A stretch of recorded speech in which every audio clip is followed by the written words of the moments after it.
Today on Arts 24, a novelist who Barack Obama once named among his favorite writers, Ethiopian-American author Dinaw Mengestu. After the celebrated novels How to Read the Air and The Beautiful Things That Heaven Bears, he's now the president of PEN America, that is, on the front line of a battle over freedom of expression in the United States, with book bans, revisionism, and a government systematically dismantling the history of Black Americans. Well, his new novel, Someone Like Us, is now published in France as Quelqu'un comme nous by Albin Michel, and he's here to tell us more about it. Dinaw, thank you so much for joining us. My pleasure. Thank you for having me, Olivia. Now, this new novel, I see there that it features the first person plural, us. That feels like quite a loaded word at the moment, given the political context. How do you see the definition of us in America today? I think of the us as a relationship to what we sometimes imagine to be the other, which are anybody that might feel foreign or strange to us. And I think I've always been fascinated and curious about the way literature and art can bridge this divide between us and who that hopefully obviously would include myself and whoever stands on the other side. And right now, I think what we see in America is a deliberate attempt to make sure that there's enormous divisions between an us and a them, between us and the other. And that means imagining that we are somehow distinct and different from those who are, near us, and oftentimes very close to us. So the novel wants to collapse that space and wants to kind of make sure that we don't imagine that we are here and that the other is somehow far away from us or radically different from us, but in fact is oftentimes very much a part of who we are. Us and them, not so different indeed.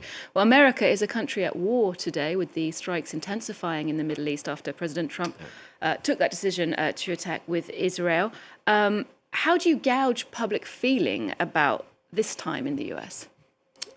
I think right now in America, the tensions are so high and so varied between what's happening domestically and what's happening internationally. We're not only, I think, at war internationally, but we're oftentimes feels like we're at war internally. And people, I think, are really kind of sort of broken and damaged by that feeling of wondering where do they turn to next, because they see soldiers on our streets. They see a police force that has kind of no respect for the Constitution or the laws and committing violence on our streets in America. And then we see our government launching wars without any consideration or respect for any sense of international laws. And I think, the growing consensus, I imagine, I hope, is that we've lost control over who we are, that we are, becoming incredibly divisive and destructive, not only at home, but around the world. And in terms of your own experience, you were born in Ethiopia, you grew up in America, and you've said explicitly, I am an immigrant writer. At a moment when immigrants are being detained, deported, intimidated, does claiming that identity, an immigrant writer, feel empowering, or does it feel vulnerable? I think, I began to really claim that identity, particularly after Trump's first election, and when it became clear that immigrants were the target of a kind of easy escape, blame game. So you turn to them to try to hold them responsible for all of the different political and economic failures in the country. And at that moment, I began to realize, it's actually really important that we don't let this term and this identity feel like it's a source of shame or contempt, and that in fact we kind of like hold on to it as a source of pride. And right now, also, I think, this idea that the immigrants are over here and that the rest of the country is over here, I think that's a real problem. And I think what we've seen this administration do is try very hard to construct a division between the native, real Americans and the other, and the immigrants. And I think what you see in some cities, in particular Minneapolis, you see an entire city coming out and saying, no, there's no us and them, there's only a we.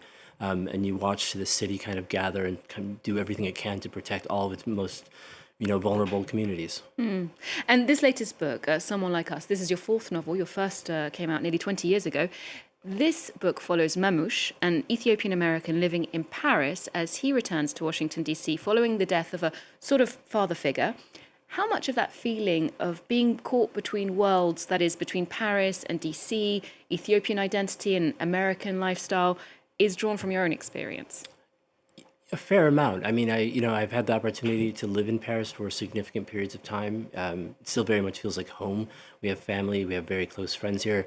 And at the same time, I'm in America and in New York and in Washington, D.C., and it gives you the chance to understand how these places in some ways oftentimes mirror one another in very particular ways, but also are, of course, distinct and in this novel, I was very deliberate in thinking about the way we understand identity and sometimes the way we watch power work on immigrant communities, and to think about the different relationships that these spaces have towards those communities, but also ways in which they oftentimes do the same things, the ways in which a certain type of violence and terror is inflicted, oftentimes for very little reason except to assert a kind of, to put people in their place sometimes. And I've watched that happen in Paris, certainly, and I've seen it happen to a degree I would have never thought imaginable in the US right now.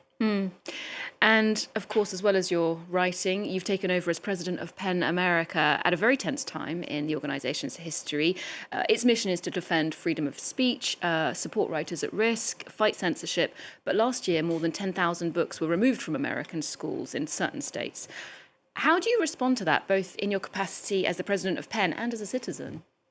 I think, part of what we do at Penn is we document, right? We actually record and we track and we make sure that people are aware of just how pervasive this attempt is to silence our culture, to make sure that books that we imagine to be absolutely necessary to our lives are being kind of removed and stripped from our shelves. So I think the first step that we do is actually make sure that that information is available and accessible. But we also do more. We have lawsuits that are pending in different courts to try to push back against these sometimes often illegal attempts to pass legislation that will make it possible for state legislators to remove more books from and to make those bans permanent. And as a citizen, I think what everyone can do is there's a long-term impact that happens when books are removed from shelves, when libraries stop buying certain kinds of books. We watch the market for literature that reflects the diversity of our country get smaller and smaller. We've realized that it can make it harder for publishers to publish certain kinds of books, for writers to write certain kinds of books, and oftentimes those will be the books that we need the most. Those will be the books that a young child will find themselves finally reflected in. And I think what as a citizen I can do, and what I think all citizens can do, is make sure we support those communities, make sure that we support a diverse literature, because without that, we won't have a diverse country. And of course, after the war in Gaza in 2023, hundreds of writers criticized PEN America for not condemning the violence or supporting Palestinian writers. That prompted the organization to cancel its 2024 awards and the World Voices Festival. PEN eventually issued statements saying that the war was horrific and set up a fund for affected writers. But this was a serious moment of crisis. Do you think the organization's earned back the trust of its members? I think earning back the trust is a kind of ongoing, continuous process. I don't think trust is something that you sort of earn and then get to enjoy. I think it's something that you sort of enact every single day. And I think part of earning that trust means also making sure that writers in our community feel that they are actually invested in the work that we do, that they feel that their voices are being heard in the work that we do, and also that they understand the diversity of the work that we do, that they can see the impact PEN America's defense of book bans, that our lawsuits, that it actually has on our communities and on our culture. And I think that's something that we have to do a better job of explaining and advocating for. And I think we need to do a better job of actually advocating to the rest of our country why it's so important we protect these free expression rights, that if we lose them for some people, we will lose them for all of us. And I think that argument is something that we need to make in different ways. We need to make it louder probably than we ever have before, and we need to do it constantly. And we need to make sure that we can make PEN America a space that is as large and diverse and inclusive as possible, because that's the only way we protect all of our rights. And indeed, when you speak of raising voices and raising awareness, but when it comes to the clout of writers, editors, intellectuals, these are voices that in the past have been valued and amplified in public debate. Do you worry, though, that at a time when books are competing with screens for attention, or what we call content, writers' voices don't matter as much today? I think we always have that anxiety. I think ever since a book was published, writers have been worried about feeling increasingly irrelevant. But I also know that, when something happens in the world, if there isn't a record of it, it will disappear. And that the role that the writer plays, and the writer being a very sort of large and diverse term, is going to remain essential, because we are not only the kind of archivists for what happens in our day-to-day life, but we're also the long-term memory of our societies. And I don't think that is a role that can ever really be diminished, because we need the sense of people taking account of watching and looking carefully at what's happening and reminding us of who we are and where we might be next if we're not careful about the past. So I don't see that role actually diminishing in any way. I think what I do see is that it's necessary for us to understand that in order for free expression to matter, people have to also believe in its value. They have to understand that literature and language are absolutely essential to our politics, to our democracy, and that these aren't just things that sit in a kind of isolated cultural bubble, but are in fact the very means that construct the political reality we live in. Our politics flow down from our culture, and we need to, I think, advocate more forcefully for culture in our daily lives. Okay, well, finally, we asked you what was on your cultural radar. And in fact, you pointed us to something that was on a screen, the Paul Thomas Anderson's latest big screen event, which was One Battle After Another. You were a big fan of this one. Tell us why it resonated with you. I was, and also because, the movie takes after a novel by Thomas Pynchon. The sort of pairing of these two together, I thought was kind of quite extraordinary to see a Pynchon novel adapted to the screen. But also because here was a movie that, managed to take almost sort of head on what was happening in America, and to do it in a way that wasn't afraid to also kind of to see it in sort of strange and almost at times absurd complexity.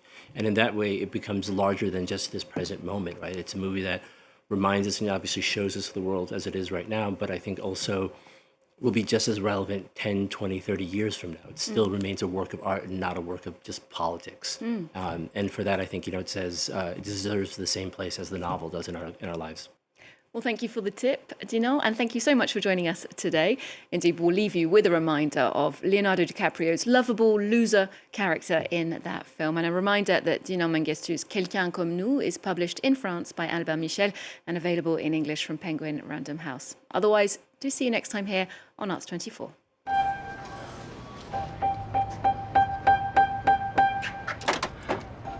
Rise and shine. Bat an eyelash. Good morning. This is Bob Ferguson. I was a part of the French 75. Bitch, I felt like Tony Montana! Steve Lockjaw just attacked my home. And I cannot remember, for the life of my only child, the answer to your question.